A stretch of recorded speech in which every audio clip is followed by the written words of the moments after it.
play style in the way that they drafted and their composition-wise. Yeah, and honestly, if they want to be playing for the later stages of the game, that's absolutely something that Echo can do. However, as we saw in our previous matchup of RRQ Akira up against the Valley, that Claude can make all the difference, including that Benedetta with a Petrify. So let's jump right into it. The Land of Dawn awaits us here, as one of these teams are going to be walking away feeling real good about themselves. Is it going to be from the Philippines or Indonesia? Take your votes and your guess coins out now. Let's go. Coming into this first game here between two of the giants of their particular regions, we see that Benny Cutie is actually going to start off with helping out Carl Teasy in that buff, and therefore he is going to be able to rotate quite faster than Albert. Whoa. What's going on the top side here? We see the Kufra actually looking for it, and he hits it. Yeah, he's going to find Skylar here, but BMI's out. Should be fine. Vin now there to help him too. So, and this is the thing, right? Where do you park these roamers, JP and Vin, to get the most value out of it, right? Because at the same time, XP lane, that Benedetta Yuzhong matchup, that's going to be more so interesting how they develop into these objectives, right? Especially the first turtle and where that first kill can be. And it could be up here. And that's the focus, but it's Lemon though. Sanji forcing the flicker out. He flickers in. Sanji with the first blood. I mean, you could see even from the beginning of the game that Sanji was really pressuring Lemon there in the mid side. Lemon is known to play really aggressively, and this time around, it actually put his team in a disadvantage. Yeah, this is great for Sanji as well. I mean, he's already got the mystery shop, so he's going to be accelerating even faster. Luckily, at the very least, Lemon only loses a bit, but now the catch comes through. Oh, that's going to be tough, but they do get the flicker out from Vin, so that's a nice pickup, right? Because he doesn't have the Divine Judgment just yet, but still, with that being down, this should make it a little bit easier to grab or at least contest that first turtle. Right now, Albert already going into that bottom side, looking for the pressure because the turtle is going to spawn in under 5 seconds. That's exactly what they want to be. They want to set up first. And even in the top lane, it seems like Skylar might be having a little bit of a hard time with the early game damage that Carry has. Yeah, I mean, it's all about like the timings, right? Level 2 is when Carry starts to get really, really good, but now they've already locked down Albert. Let's see how it goes. Okay, they're going to force this one. Turtle still going to be focused. One Retribution comes out, but it's focused by Carl TZ, able to secure it. And now they're still going to be focusing on the target as Albert falls here. So it's a turtle and a kill for Echo. 100% worth it for Echo there. I think RRQ Hoshi, they went a little bit too aggressive. They did set up first, but unfortunately, at least they couldn't have gotten a trade because Albert missed his Retribution. Yeah, but it's one of the... Hey, it happens. It happens. But for now, Echo is going to be in the lead, and they're going to take their time with this. This is going to be a very slow roll considering the composition overall. 1,000 gold though. Relax. Guys, Relax. The table didn't do anything to you, Eterna. gold! Don't abuse the table. The table didn't do it. I'm sorry. I'm getting very passionate about this game. But yes, Echo is leading with 1,000. You can already see that Benny QT has secured that corrosive scythe. So all these items are starting to come into play, and that might be bad for Skylar here in the top lane. Honestly, it's quite interesting that JP is hovering around the top side so much. I mean... that's the best case scenario for them. You really want to just park there. If you can find a pickoff, this is something that we were talking about previously in the backstages. Where does Kufra fit in now? It's high risk, high reward, and that's going to be the right target as they find Vin, forcing the flicker out. No one's going to go down just yet, though. Carl TZ now looking to back everybody out. There's probably not going to be anything committed just yet, but still, JP going to charge up. Do they go in on this top side? But for now, disengage. Yeah, they have to. 25 more seconds until the turtle comes back up. I mean, the proxy of the waves started by R7. They don't want that to go to waste, but he's not going to get caught here, right? No, definitely. He's R7. He's got a brand to keep. Hopefully. Hopefully. Still sweating here. 1,400 gold lead. 8 seconds left on the clock. But you can see Fredrin already. Seems like Echo, Fredrin, they all have that better space on, and they have the better setup for now. Either RRQ Hoshi, they're not going to contest this. They're going to look for something else. Or they have to find the proper setup here. Yeah, they're going to have to rely on Vin, but the Black Dragon form does come out to Sanford. Albert looking to try to get the turtle. He does. What a retribution as he's able to secure it. And now Sanford caught in the back line. Carl TZ, though, to help him out. It's R7 on the hunt here. Gets the Petrify off. Can he get the kill? He's bobbing, he's weaving. He's slashing. Still, though, it's Carl TZ that falls. and that's going to be actually R7 survives it. Oh, wait, no, no. Okay, he Okay, does. he does. He gets away with 1 HP. Oh my Grandma. goodness. I was about to throw up there. Literally about to throw up, and I could definitely see it in Eterna's face. If that Appraisal's Wrath went through, Yeah, it was close, man. very different story. However, I will say that RQ, their win conditions in a 4v4 comes down to whether or not Vin is able to find that pick. Oh, no. Hold up. JP. Again, Skylar, will he be? He actually doesn't even need to use the BMI, but now Sanji up here too. Vin gonna have to back off, does not have the Divine Judgment. Lemon, though, gonna take the real world manipulation back and now forces them to disengage. It's a cat and mouse game here in the top side. Does not end. It really does not end. Both sides not trying to not give each other that space, and I think RRQ need to unlock Skylar from this gold lane. These are strong 5v5, but 4v4, it's really, really awkward when you don't have that damage and you're depending on R7 and Lemon, who are, especially with the heroes that they're using, aren't known to 100-0 people this early on in the game. You gotta say though, like Skylar, as much as focus has been put on him from Echo, he's doing a great job. He hasn't died, right? And he does have that Purify able to help him out here, but still, so far, with as much attention as being put up there, this is best case scenario for Skylar. He's still able to farm up, do at least decently well in that lane, and then hopefully transitions later on. Again, Vin really hasn't had the opportunity either to find the Divine Judgment he's looking for. So this could be it. Conceal Play gonna come out, Flicker comes in. They find Carl TZ, that's gonna be a kill under the turret. Looking for another, but JP gonna charge up and not commit. The turtle has spawned though.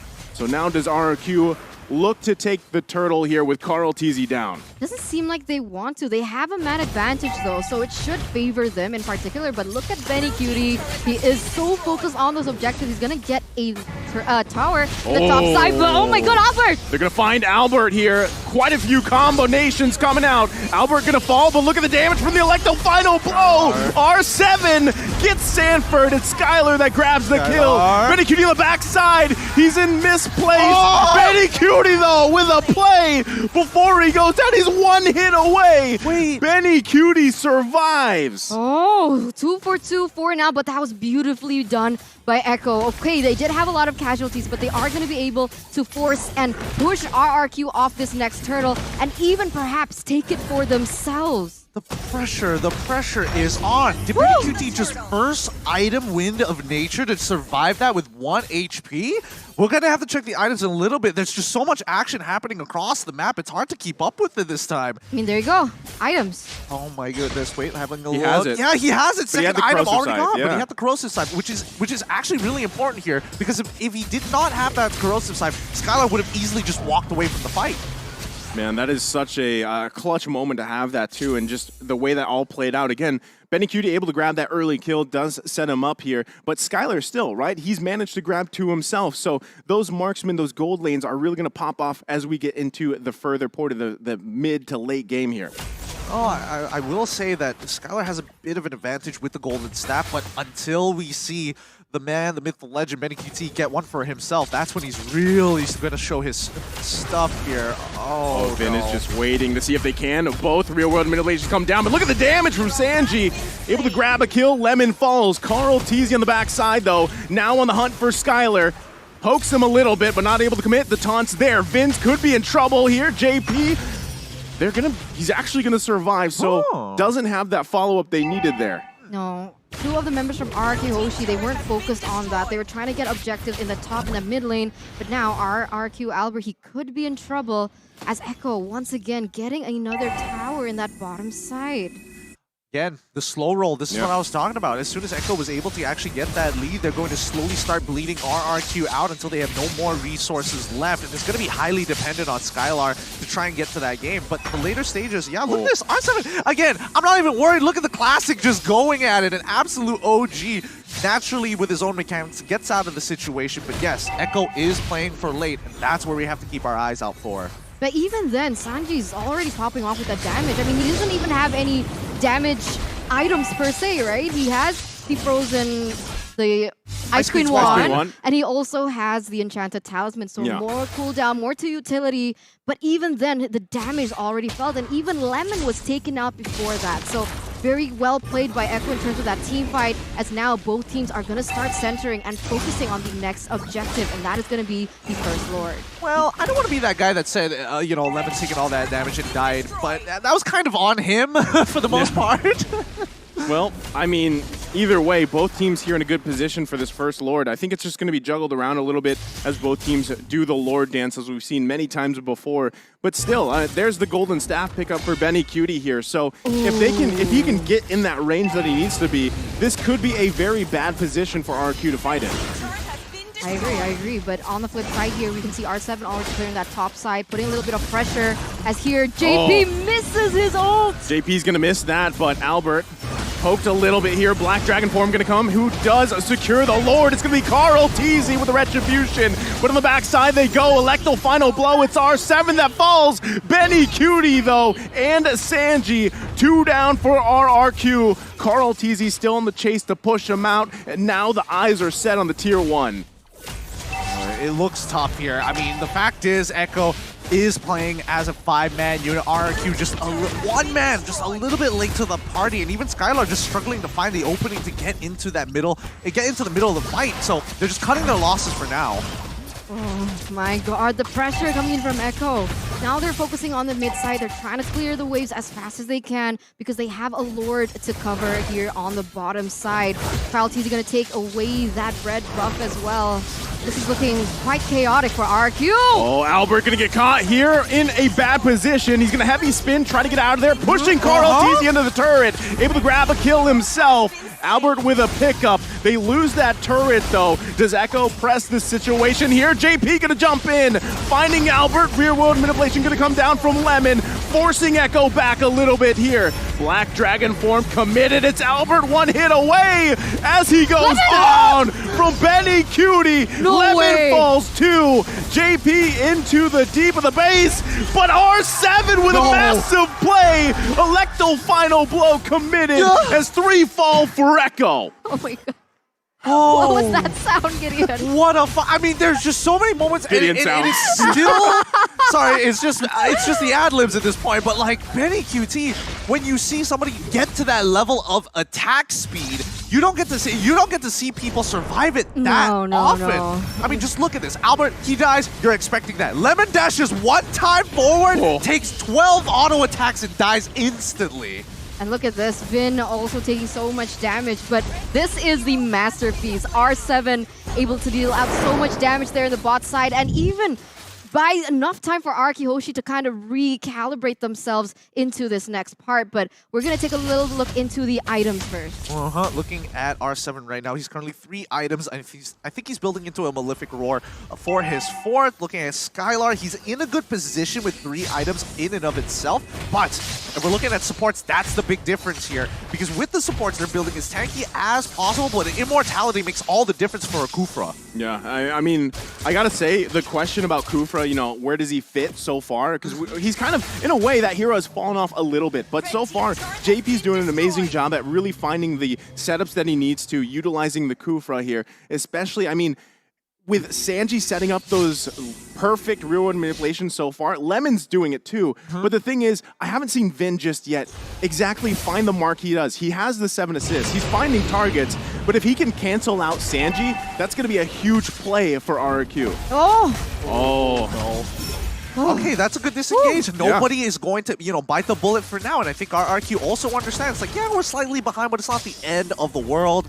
Sure, you want to have Lord? Fine, we can defend against it. Their high ground should be enough for this. They don't have the real one manipulation, but a flicker comes out. The blazing duet from Skylar, but Vin could be in a bad position. R7, though, keep an eye on him. Looking for an angle here. Electo final blow with the Petrify going to come out. He gets canceled a little bit here. Sanford still up. R7 gonna fall to Sanji, and he's still going as Lemon gonna be the next target. Able to survive, but they might chase him down. He's slowed with the flicker in from Sanji to clean up. My god, 3-for-0 trade. Echo gets the Lord. This couldn't be a worst game for RRQ Hoshi at this point. You saw that R7 was trying to do his best. The way that he does it, right? That's so signature R7. Which, whatever hero he chooses, whether it be the Benedetta, the Cho, he tries to looking for that flank, but unfortunately the follow-up damage from the other members are not there. And here we go, the siege from Echo. Gonna be a full force siege here from Echo here. One more turret to go up on the top side. They've got to handle this Lord. Echo setting their sights on the bottom side. Carl Teasy already handling that wave. Can RRQ defend here and keep in this game? Echo now full force bottom side. Sanford comes in with the Black Dragon form. RRQ looking for any angle, but Echo calls the back signal. Value. Just cash money all the way through. They've gotten a 7.7k lead for themselves. They don't need to go any further. No Lord empowered minions, no Lord in and no Lord as well. So they just back off. They don't need to do any more than this. They know that they're getting really close to the end game. Oh my god. Well, they're going to focus on R7. I don't think he was expecting that death bush either. Oh, that's so cheesy. It always works. It works every single time. Everybody forgets about the bottom and top rush, and this time R7 has to pay the price. Right now, when we're talking about those Kufra, there is, I mean, in previous metas, we have seen Kufra play into the Kaja because it doesn't allow Kaja to get away after the Divine Judgment. Oh man, Echo looking to end the game here as both real-world mutilations come down across from each other. Lemon and Sanji, still no commitment yet on that crystal from Echo. Anybody else getting bombing run vibes just to be like, just to show dominance? Is like, yeah, I can mess with you too. I can tap faster. Man, 8,000 gold lead for Echo up until this point, and the damage dealt is mostly coming in from Sanji. So that's why I love the Eve in this current meta. I love it because you don't have to build too much damage. You can build for utility. You can build something like the Brute Force Breastplate, but still have as much damage as all the other members.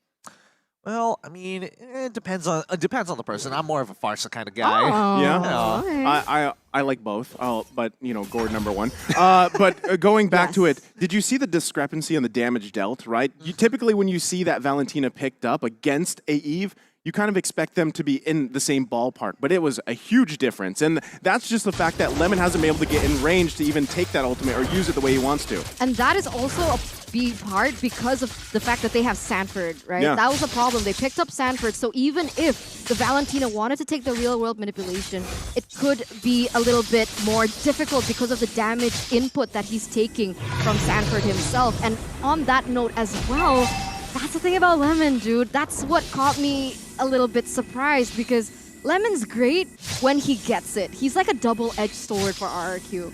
When he plays great, he plays great. But if not, look at his KDA. Look. 0.55. Everybody has their day, right? Knowing Lemon and seeing his career over many, many seasons and many, many M series. Oh god, R7's Oh dead. man, R7 gonna just be deleted once again. Death Bush, but this time in the mid lane, Sanford forcing everybody back. The Black Dragon form, and just like that, Echo grabs himself another Lord. Oh, that's so brutal. This Kufra is just getting so much more value than I was expecting. I Yeah. feel like now is the time to respect the Kufra. Prior to this, they should have absolutely disrespected JP. Like, what was he really going to do? And the fact that they did have R7 on Benedetta, maybe they could have made some play towards the mid lane like Takashi did against the Valley. So that's what I'm hoping to see. But right now, Echo, they've got all the marbles in their court, and they're just going to slowly lob them down one by one until this crystal breaks. Look at JP charging up once again. Not going to commit to that, though. Lord here in the middle lane of the base of RRQ. They're going to set it up. Lemon with the real-world manipulation. JP going to go in, finds a couple of targets, but has to get out of dodge as well. It's Albert taking the brunt of the damage. It's R7 that falls again, though.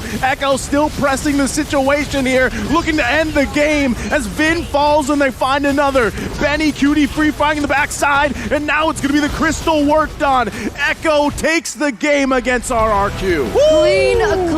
Clean from Echo from the Philippines. That was so beautiful to watch at the end. The damage coming in from that carry was just so terrifying. It was disgusting at that point. It is. You can literally see the light wheels just overlapping each other because there's so many auto attacks. Sometimes there's two in one. You never really know. But don't worry, RRQ fans. One loss doesn't mean the end of the world. Nobody gets knocked out. Don't worry, Eterna. no one's getting knocked out.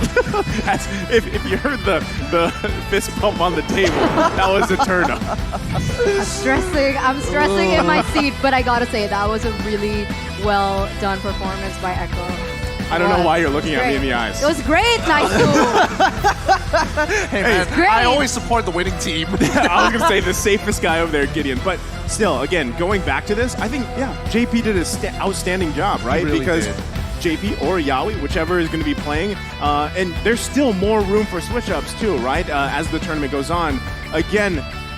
The big question mark was how is Kufra? And I feel like we got our answer. Just like the previous series, we got somewhat of an answer for Joy at least. For sure, for sure. I think, Kufra in this particular case, there were moments where I thought, okay, Kufra is able to do multiple things at a time, but the question is how do you distribute your resources across the map? And I think, JP sticking around and making sure that Skylar had an uncomfortable time really struck a nerve with RRQ, and Skylar is just frustratingly not entirely sure whether he can commit onto Sanford sometimes when the dive initiates. It's okay, She's still recovering. I mean, Sanji too, right? Sanji, the early kill that he got, the way that he plays that Eve, it's just, man.